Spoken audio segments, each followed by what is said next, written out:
Good morning student. Vidyavar school की online class में अब मैं आपको हिंदी पढ़ाने जा रहा हूँ। चैप्टर नंबर सेकंड चैप्टर पर आज हम बात करेंगे। बुक का नाम क्षितिज है। क्षितिज बुक का सेकंड चैप्टर है। सेकंड चैप्टर है लासा की ओर। लासा की ओर सेकंड चैप्टर है। राइटर है राहुल सांकृत्यायन। राहुल सांकृत्यायन का जन्म 1893 में उनके ननिहाल गांव पंदाहा जिला आजमगढ़ उत्तर प्रदेश में हुआ। उनका पैतृक गांव कनेला था। आपके लिए राइटर का नाम, लेखक का नाम जरूरी है जानना। उनके जीवन काल में जीवन परिचय किया वो जानना भी जरूरी है। इन्होंने अपनी कुछ रचनाएं लिखी। मेरी जीवन यात्रा, दर्शन में दर्शन, 12वीं सदी, गोलगा से गंगा, भागो नहीं दुनिया को बदलो, दिमागी गुलामी, घुमक्कड़ शास्त्र।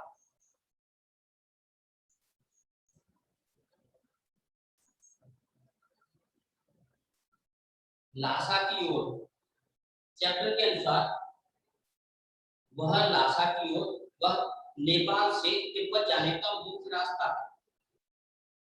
फरीदकोट का रास्ता जब नहीं खुला था तो नेपाल ही नहीं हिंदुस्तान की भी चीजें इसी रास्ते तिब्बत जाया करती थी।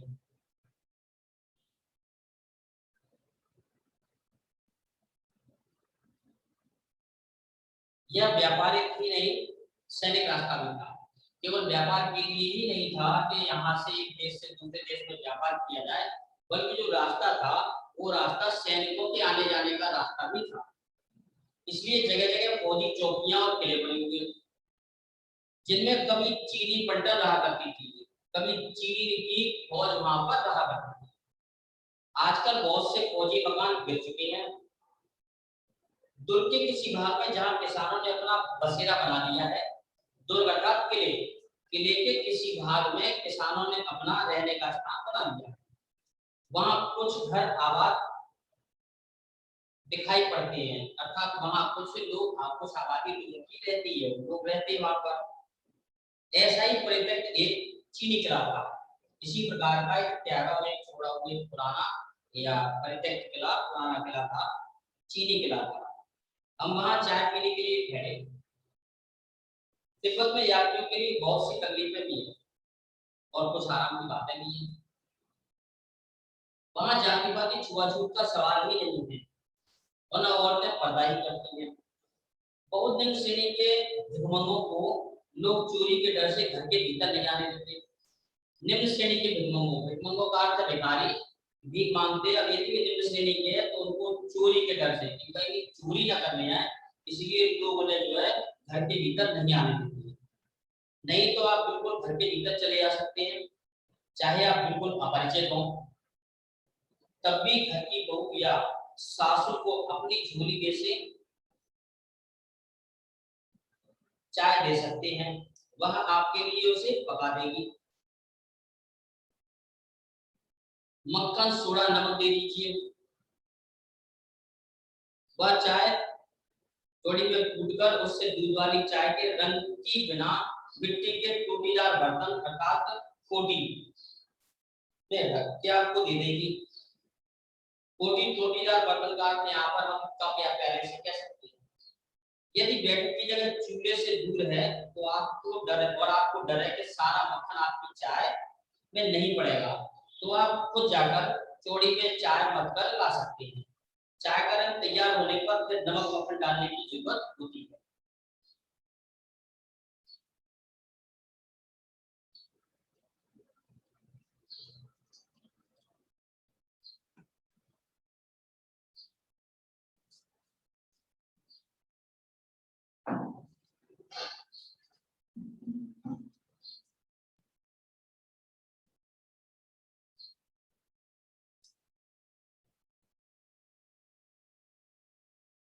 परित्यक्त चीनी किले से हम चलने लगे तो एक आदमी राहदारी मांगने आया। हमने दोनों चीजें उसे दे दी। शायद उसी दिन हम थोडला के पहले आखिरी गांव में पहुंच गए। यहाँ भी सुमति के जान पहचान के आदमी थे और भिखमंगे भी ठहरने के लिए। भिखमंगों भिखमंगे रहते भी ठहरने के लिए अच्छी जगह मिली, अर्थात पैसा नहीं था। 5 साल बाद हम इसी रास्ते लौटे थे और भिखमंगे नहीं, एक भद्र यात्री के वेश में घोड़ों पर सवार होकर आए थे। किंतु उस वक्त किसी ने हमें रहने के लिए जगह नहीं दी और हम गांव के सामने, गांव के एक सबसे बड़े झोपड़े में ठहरे थे। बहुत कुछ लोगों की उस वक्त की मनोवृत्ति पर ही निर्भर है, खासकर शाम के वक्त छड़ पीकर बहुत कम होश हवास में दुरुस्त रखते हैं। अब हमें इससे विकट डाढ़ा छोड़ला पार करना था। डाढ़े तिब्बत में सबसे खतरे की जगह है। 16-17 हजार फीट की ऊंचाई पर होने के कारण दोनों तरफ मीलों तक कोई गांव गिराव नहीं होते। दुनिया के मोड़ पहाड़ों के कोनों के कारण बहुत दूर तक आदमी को देखा नहीं जा सकता। डाकुओं के लिए यही सबसे अच्छी जगह है जहाँ डाकू ठहर सकते हैं। तिब्बत में गांव में आकर खून हो जाए तो खूनी को सजा भी मिल सकती है, लेकिन निजी स्थानों में मरे हुए आदमी के लिए कोई परवाह नहीं करता। सरकार, खुफिया विभाग, पुलिस को उतना खर्चा नहीं करती। वहां गवाह भी तो कोई नहीं मिल सकता। डकैत पहले आदमी को मार डालते हैं, उसके बाद देखते हैं उसके पास पैसा है कि नहीं। हथियार का कानून न रहने के कारण यहाँ लाठी की तरह लोग पिस्तौल की बंदूक की तरह लिए फिरते हैं। पिस्तौल बंदूक लिए फिरते हैं। डाकू यदि जान से न मारे तो खुद अपने प्राणों का खतरा है। गांव में हमें मालूम हुआ कि पिछले ही साल छोटला के पास खून हुआ। छोटला के पास खून हुआ। शायद खून की हम उतनी परवाह नहीं करते क्योंकि हम भिखमंगे थे, अर्थात पैसे ही नहीं था, कुछ भी खाली हाथ थे। और जहां कहीं वैसी सूरत देखते तो भी उतार जीप निकाल कुछ एक पैसा कहते भीख मांगने लगते। लेकिन पहाड़ की ऊंची चढ़ाई थी, पीठ पर सामान लाकर कैसे चलते और अगला पड़ाव 16-17 मील से कम नहीं था। मैंने सुमत से कहा, यहाँ से लड़कोर तक के लिए 2 घोड़े कर लो, सामान भी रख देंगे और चढ़े देंगे। दूसरे दिन घोड़ों पर सवार होकर ऊपर की ओर चलते। जाने से पहले एक जगह चाय पी और दोपहर के वक्त गाने के ऊपर जा पहुंचे। हम समुद्र तल से 17-18 हजार फीट ऊंचे खड़े थे। हमारी दक्षिण तरफ पूर्व से पश्चिम की ओर हिमालय के हजारों श्वेत शिखर चले गए थे। सीधे की ओर देखने वाले पहाड़ बिल्कुल नंगे थे, न वहाँ बर्फ की सफेदी थी न किसी तरह के हरियाली। उत्तर की तरफ बहुत कम बर्फ वाली चोटियां दिखाई पड़ती। सर्वोच्च स्थान पर गाने के देवता का स्थान था, जो पत्थरों के ढेर, जानवर सींगों और रंग बिरंगे कपड़े की डंडियों से सजाया गया था। अब हमें बराबर उतराई पर चलना था। चढ़ाई तो कुछ दूर थोड़ी मुश्किल थी, लेकिन उतराई बिल्कुल नहीं। शायद 2 और सवार हाथी हमारे साथ चल रहे थे। मेरा घोड़ा कुछ धीमे चलने लगा। मैंने समझा कि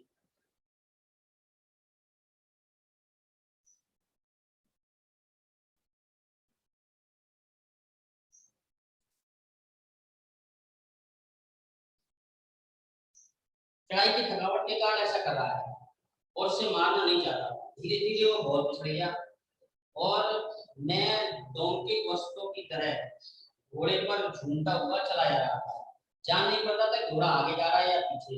अब मैं जोर देने लगता तो और सुस्त पड़ जाता। एक जगह 2 रास्ते फूट रहे थे, अर्थात 2 रास्तों के लिए रास्ता बना हुआ था। ऐसा लग रहा था जैसे इसमें 2 रास्ते जा रहे हैं।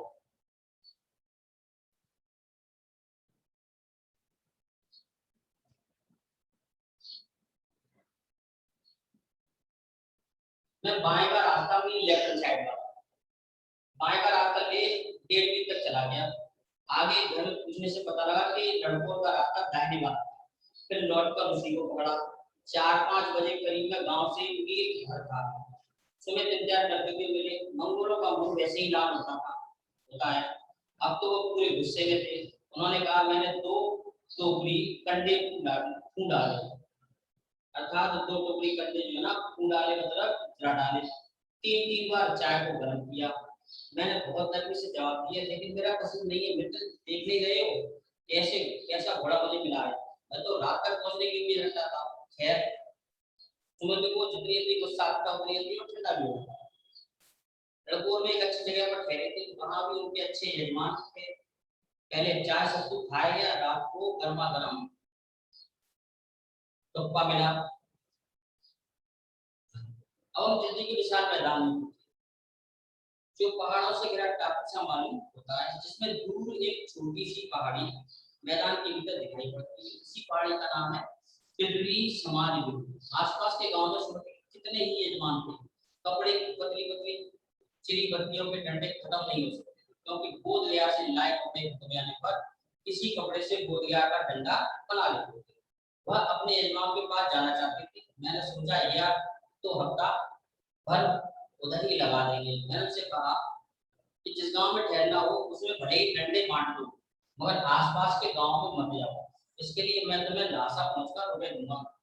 सुमत ने स्वीकार किया। दूसरे दिन बढ़िया ढूंढने की कोशिश की, लेकिन कोई ना मिला। सवेरे ही चल दिए होते तो अच्छा था, लेकिन अब 10-11 बजे की धूप में चलना पड़ रहा था। तिब्बत की धूप बहुत कड़ी मालूम होती है। यदि थोड़े से भी मोटे कपड़े सिर को ढक लें तो गर्मी खत्म हो जाती है। आप 2 बजे सूरज की ओर मुंह करके चल रहे हैं। दरार दूर से चल रहा है, दरार अर्थात माथा, और पीछे कंधा बर्फ हो रहा है। फिर हमने पीठ पर अपनी चीजें ला दी, डंडा हाथ में लिया और चल पड़े। यदि सुमति के परिचित टिटरी में भी थे।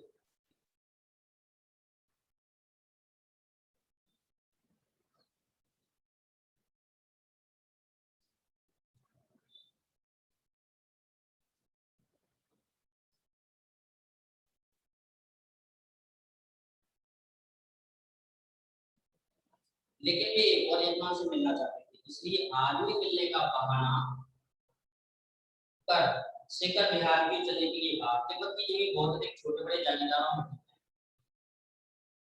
इन जागीरों का बहुत ज्यादा हिस्सा मफक के हाथ में है। अपनी भी जागीर में हर एक जागीरदार कुछ खेती भी कराता है, जिसके लिए मजदूर बेगार भी मिल जाते हैं। खेती के अंजाम देखने के लिए वहां कोई भेजा जाता है, जो जागीर के आदमियों के लिए राजा से कम नहीं होता। शेखर की खेती की मुखिया भिक्षु बड़े भद्र पुरुष थे। वह बहुत प्रेम से मिले, हालांकि उस वक्त मेरा भेष ऐसा नहीं था कि उन्हें कुछ भी ख्याल करना चाहिए। यहाँ एक अच्छा मंदिर था, जिसमें कुंजर की हस्तलिखित 103 पोथियां रखी हुई थी। मेरा आसन वही लगा। वह बड़े मोटे कागज पर अच्छे अक्षरों में लिखी हुई थी। एक पोथी पर 15-15 शेर से कम नहीं होगी। एक पोथी 15-15 शेर से कम नहीं होगी। सुमित ने अपने फिर यजमानों के पास जाने के बारे में पूछा। मैं पुस्तकों के भीतर था, इसलिए मैंने उन्हें जाने के लिए कह दिया। दूसरे दिन वह गए। मैंने समझा 2-3 दिन लगेंगे, लेकिन उसी दिन दोपहर बाद चले गए। टिंडी गांव से बहुत दूर नहीं था। हमने अपना सामान पीठ को उठाया और भिक्षु हमसे सिपाही लेकर चल पड़े। इस तरह की लासा की ओर की यात्रा थी। इस यात्रा का वर्णन किया गया है। लासा की ओर की यात्रा का वर्णन किया है।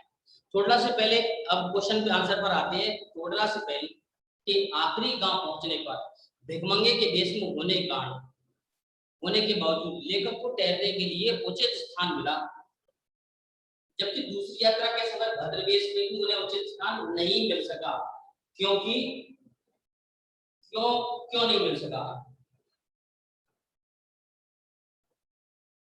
क्योंकि लेखक के मित्र जो थे सुमित, वहां के लोगों से जान पहचान की हुई थी।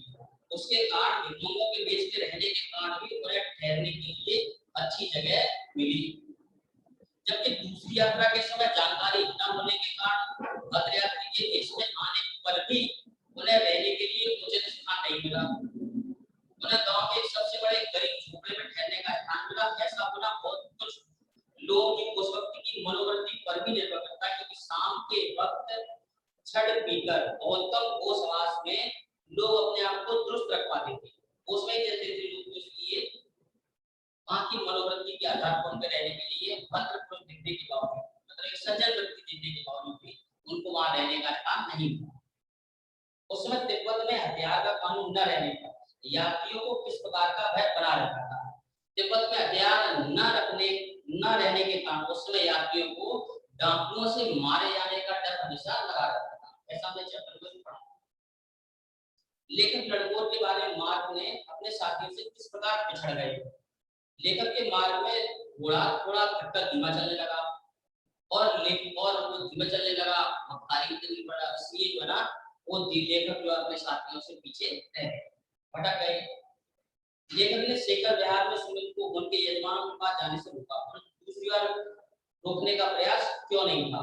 दूसरी बार लेखक ने इसलिए प्रयास नहीं किया क्योंकि लेखक उस समय क्या है, मंदिरों में रखी हुई पोथियों में व्यस्त थे। वे उन पोथियों और पुस्तकों को लगातार पढ़ रहे थे, उसके कारण से इतने पोथियों को पढ़ने के कारण जो है वे जो दोबारा उनके लेखक के पूछने पर सुमित अपने यजमानों से मिलने जाने के बारे में पूछने पर लेखक ने उन्हें जाने के लिए कह दिया। अपनी यात्रा के दौरान लेखक को किन किन कठिनाइयों का सामना करना पड़ा। यात्रा के दौरान लेखक को कठिनाइयों का सामना करना पड़ा। भारतीय तिब्बत यात्रा को उस समय, जिस समय ये यात्रा थी उस समय भारतीय तिब्बत की यात्रा की अनुमति नहीं थी, इसलिए उन्हें भिखमंगे की में यात्रा करनी पड़ी, अर्थात भीख मांगने वालों का वियतनाम देश के रूप में उनको यात्रा करनी पड़ी, क्योंकि भारतीय को वहां पर तिब्बत की यात्रा की अनुमति नहीं।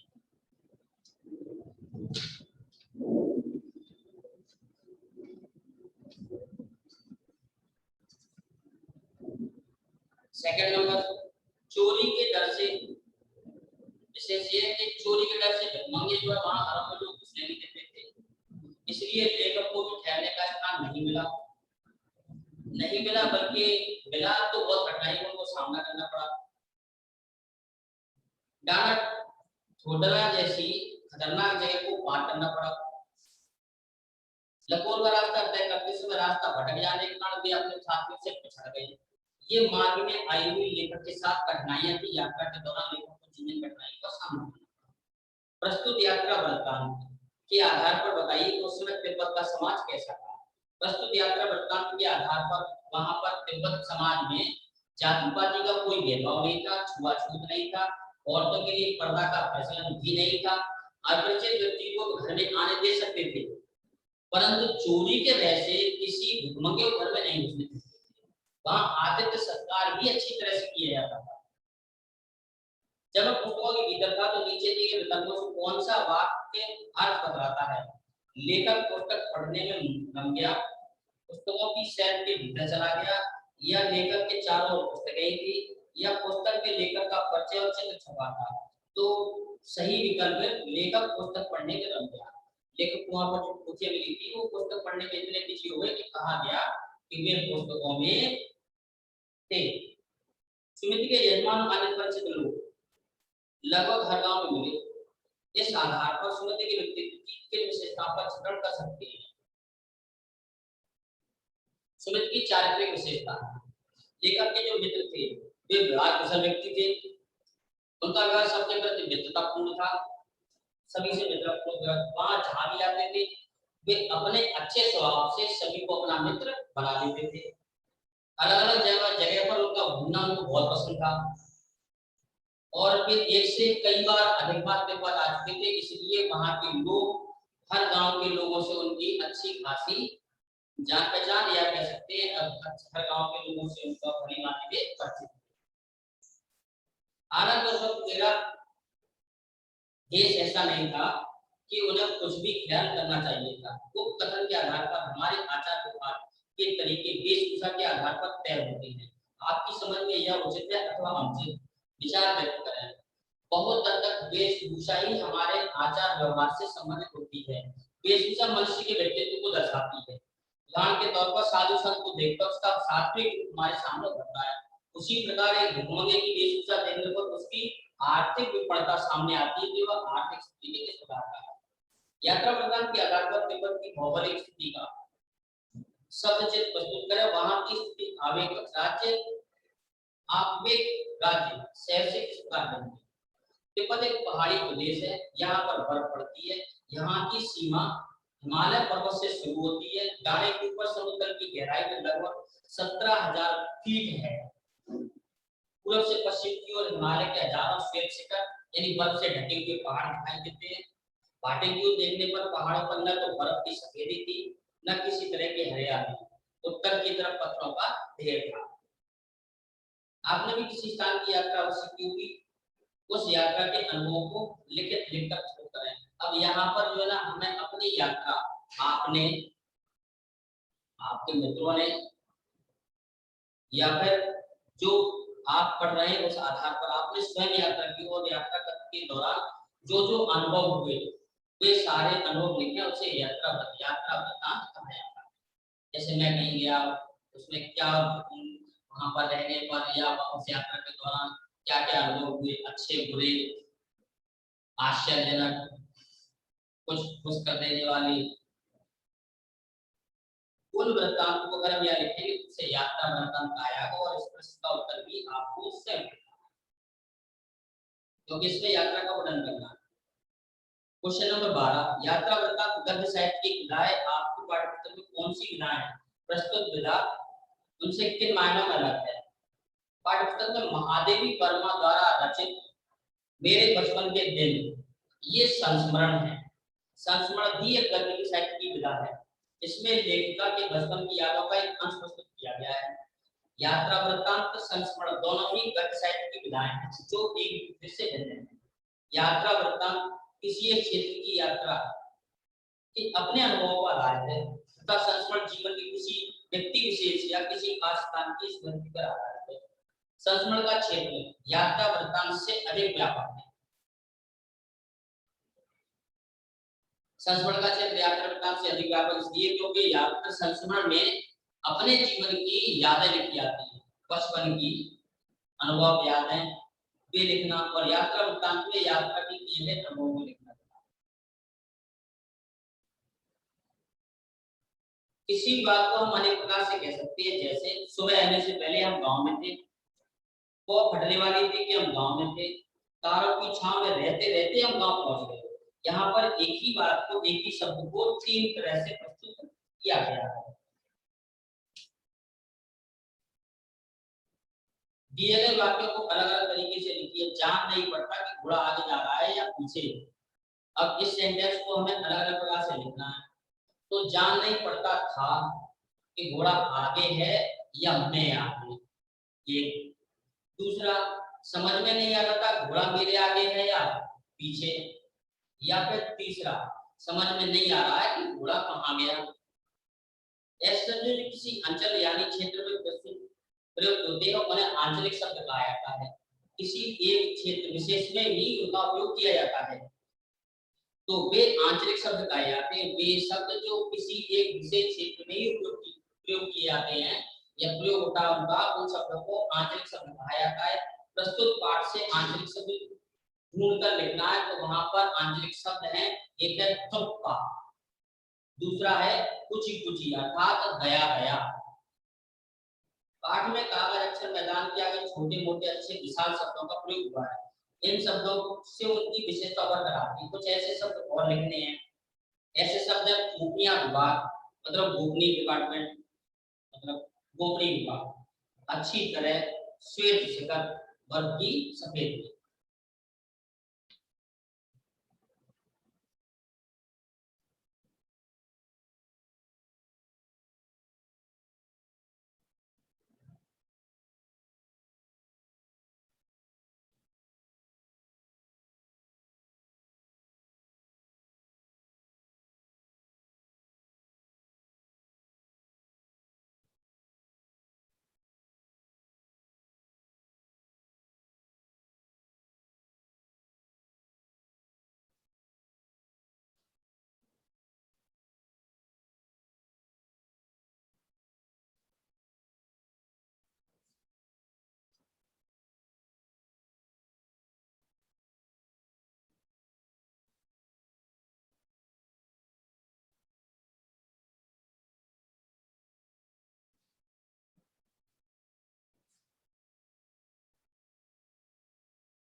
इस पाठ में एक अपठित है। इस अपठित को पढ़कर आपको उसके प्रश्नों के उत्तर दे देंगे। जैसे आम दिनों में समुद्र के किनारे इलाके बेहद खूबसूरत लगते हैं, लाखों लोगों को भोजन देता है और उससे जुड़े दूसरे कारोबार में लगे हैं। संभव या तो सुनामी, समुद्री भूकंप से उठने वाली तूफानी लहरों को ने एक बार फिर साबित कर दिया कि कुदरत की यह देन सबसे बड़े विनाश का कारण भी बन सकती है।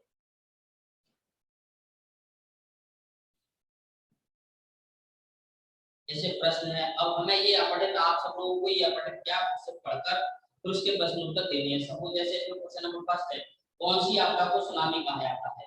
तो ये तो आप सब लोग पढ़ते हैं, आपको पता होगा कि कौन सी आपदा को सुनामी कहा जाता है। जैसे बाढ़, भूकंप, महामारी, जैसे अभी महामारी कोविड-19 वर्तमान समय की।